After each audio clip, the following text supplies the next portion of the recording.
Election কমিশনের উচিত আগামী বছর কয়েক মাস বাদে যে ভোট আছে সেই নির্বাচনে প্রেসিডেন্টস রুল করে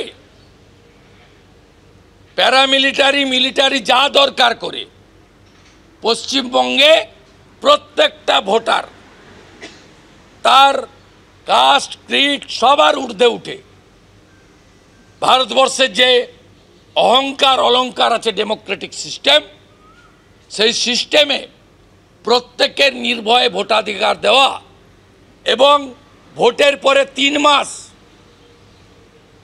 নিরাপত্তা দেওয়ার কাজ ইসিআইকে নিতে হবে। We want election should be held within president's rule due to law and order disaster in Bengal. আজ কালকে বলেছি আজও বললাম যতক্ষণ না ইসিআই এটা করছে বলতে থাকবো।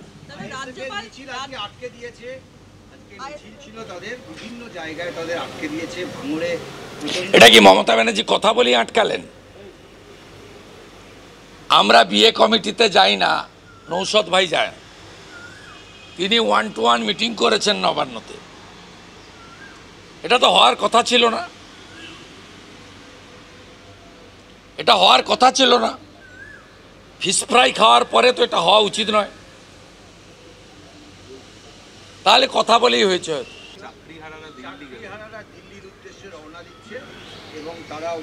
ওই তৃণমূলের দালালরা যাচ্ছে, ওই মেহবুব বলে ছেলেটা নিয়ে যাচ্ছে তো, হ্যাঁ, যে মমতা ব্যানার্জির বন্দনা করছিল এখানে, ও সব ড্রামাবাজি জানা আছে। ও দিল্লি পুলিশ আছে, লাঠির সাইজ 8 ফুট। সমাধান মমতার কাছে। যোগ্য তালিকা ফেলে দিন, সুপ্রিম কোর্টকে বলুন হুজুর যোগ্য তালিকা এনেছি, সুপ্রিম কোর্ট নিশ্চয়ই বিবেচনা করবেন।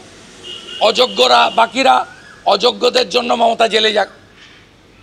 যখনই যোগ্য অযোগ্য বাজবে তখনই প্রমাণ হবে অযোগ্যদের চাকরি দিয়েছে, নয় তৃণমূল করার সুবাদে, নয় টাকার বিনিময়ে।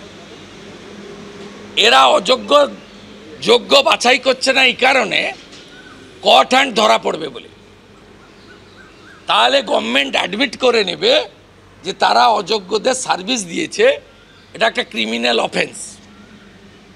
সেই কারণেই যোগ্য অযোগ্য বাছাই হচ্ছে না। আমার এগুলো I am not interested regarding my self. আপনারা মোহাম্মদ সেলিম তৃণমূলের বি টিম, তার ছবিটা দেখান। সে বলছে শুভেন্দু অধিকারীকে গ্রেপ্তার করতে হবে। চাকরি চুরির দায় মমতা ব্যানার্জিকে গ্রেপ্তারের কথা বলছে না। এই সেলিম যেখানে মুসলমান আছে বেশি দেখে দেখে ভোটে লড়তে যায়। রায়গঞ্জে গেছিল, একবার জিতেছে একবার হেরেছে।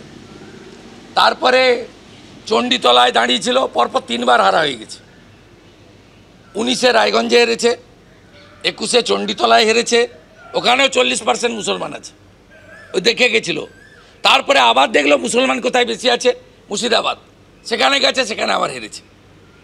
এই হচ্ছে সম্প্রীতির নেতা। ইনকিলাব জিন্দাবাদ। প্যালেস্টাইনের জন্য ইনসাফ মিছিল হয়, হরগোবিন্দ দাস চন্দন দাসের জন্য সেলিমের ইনসাফ মিছিল এখনো দেখতে পাওয়া যাচ্ছে না।